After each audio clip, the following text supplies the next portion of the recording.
Testing 1 2 3, testing 1 2 3. Hello, this is Jordan, and this video is being recorded Tuesday, January 25th, 2022. Thank you for joining me. Please like, comment, and subscribe. If you're watching this on YouTube, be sure to subscribe. I will have lots of great content coming this year. In this video, I am going to discuss gold amid falling inflation expectations because with regard to inflation and inflation expectations and gold's recent performance, we're seeing some interesting developments. So I wanted to discuss that. And first off, this is a chart of the Bloomberg Spot Commodity Index. It looks quite a bit like the old CRB, which had really balanced weightings of all the individual commodities until 2005. They changed the weightings. And so to me, it's just asinine how we look at the CRB. And a couple years ago, I mean, people were talking about it being at 50-year lows and 1970 commodity levels, which it just bears no resemblance to reality. And so if we're looking at individual commodity prices and their levels over time, these types of indices, as you see here in the image, that gives a better reflection of what's really going on. And so, months ago, last year, I expected commodities to pull back and correct maybe for a year or two. I still hold that view. I mean, this chart is a couple months old. The index is at 536 right now. But if we're just looking at history, we can see that these types of moves in commodities, these vertical moves, they're really not sustainable. Now, this should be a log chart. It's not. But I basically, even though the spot commodity index is trading at all-time highs, it hasn't really broken out from the 10-year resistance. So I would just watch. I mean, this could be a point pretty soon where we see commodities pull back. And if they pull back, I mean, we could see them consolidate for a year or two. That would not surprise me. And so the big takeaway with this chart is if they do pull back, consolidate for a year or two, that's going to set up, eventually a massive breakout in the years ahead. I just don't think it's going to be this year. And so with regard to inflation expectations, this is really important. This is from Jeff Snyder, who's a great follow on Twitter.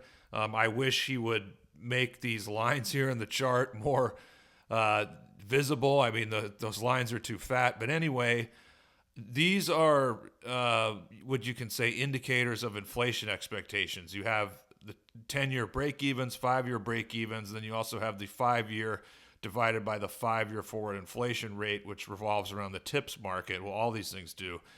And so these are indicators. When they're rising, the market is expecting more inflation. When they're falling, the opposite.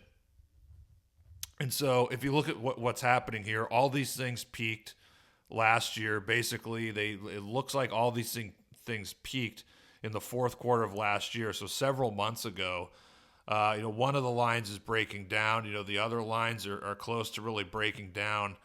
And, no one is talking about this. I mean, they're focused on, oil, commodity prices. But the market right now is showing inflation expectations that are really at risk of crashing.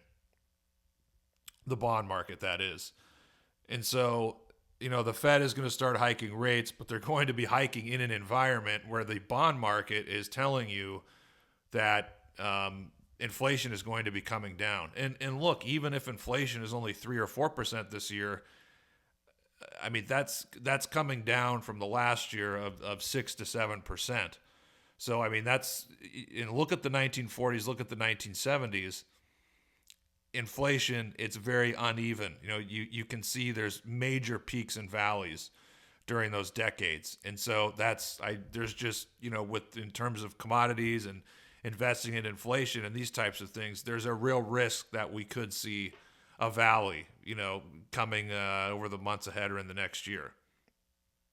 And the reason, even though the bond market, I mean, the Fed, they've been buying all these bonds, so there's a lot of intervention. They're really controlling it. But, that aside, the bond market is the biggest market in the world. I mean, it dwarfs equity markets, commodities markets. So you can't really ignore what's going on here. And I mean, if you look, since from the COVID crash low in 2020, I mean these lines were moving up with commodities, and now they're not. So I think these lines are what you have to trust.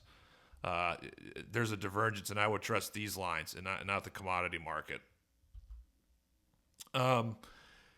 And so finally, I'm going to get to gold and silver. There's a lot going on in this chart. We have at the top, we have gold and silver against inflation expectations. We have CEF in the middle, which is a closed-end fund that holds physical gold and silver. I believe it's about 60% gold, 40% silver. And then we have RINF, which is an ETF for inflation expectations. And so, I mean, that obviously, I mean, there's probably some bond components in there, but it looks a little different from what we saw in the last chart. It looks a little bit more like commodity prices, but, not exactly. And then at the bottom, we have the real TIPS yield for the 5-year. And the red arrows show peaks, and the blue arrows show bottoms. And what's interesting is if you look at the red arrows in 2016, we saw gold and silver basically peaked right about or after they peaked. Inflation expectations trended higher, and they kept rising until towards the end of 2018. And so if you look at 2017, 2018, even though real yields were rising, you can see there at the bottom, gold held up because of the falling dollar. Because if not for that, gold would have trended lower. Silver was weak in that period. So interestingly, inflation expectations were rising in 2017 and 2018, but silver was performing pretty poorly.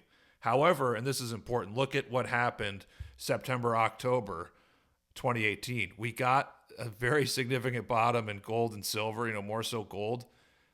You can see there the blue arrows. But that's when inflation expectations peaked. I mean, that was the bottom. The Fed had one more hike in December, and then they were cutting rates, 6 months later. So the market had sniffed out that change in policy, even though inflation expectations were rising, and gold and silver were performing poorly. I mean, sometimes when inflation expectations are rising, real rates or real yields can trend higher at the same time, as you can see. I mean, 2017, 2018, real interest rates were trending higher.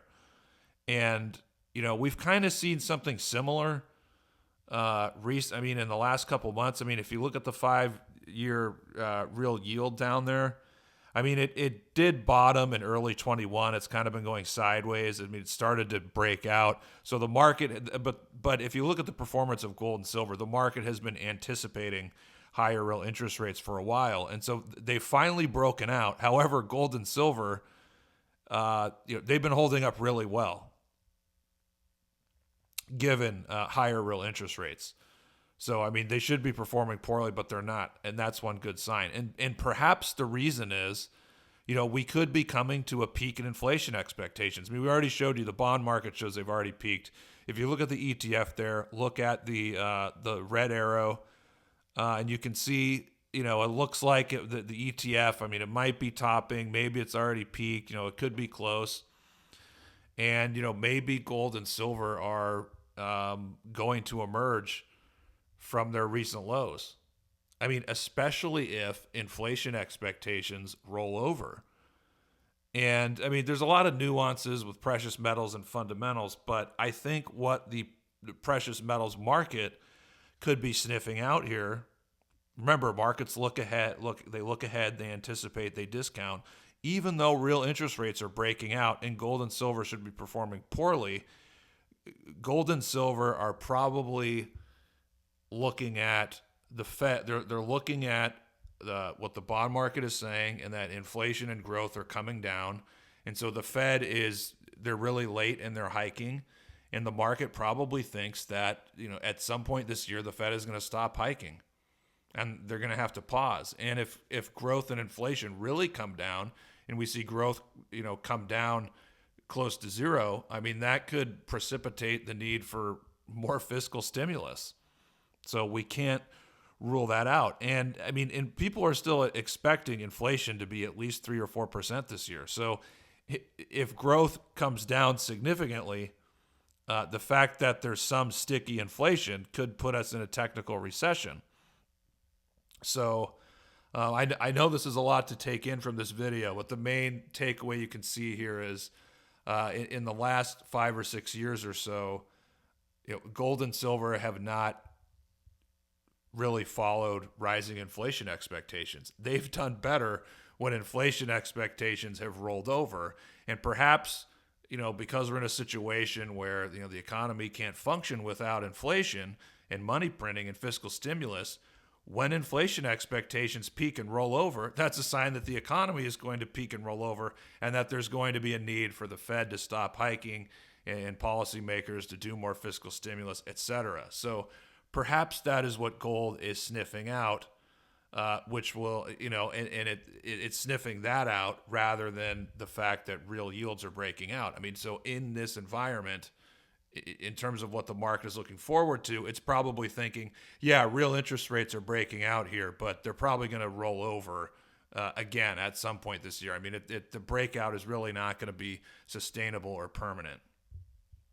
So I'm sorry to babble on here and get a little too wonky for you guys, but it's fascinating to see how gold and silver are acting, typically outside of what we normally see, where they rise with rising inflation expectations, but they're not. And that looks like it's going to be a good thing this year, as inflation expectations are going to roll over, in my opinion.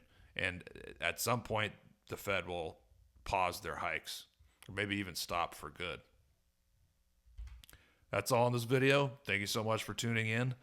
Follow all my work at TheDailyGold.com, and I look forward to publishing more videos for you guys. Thank you.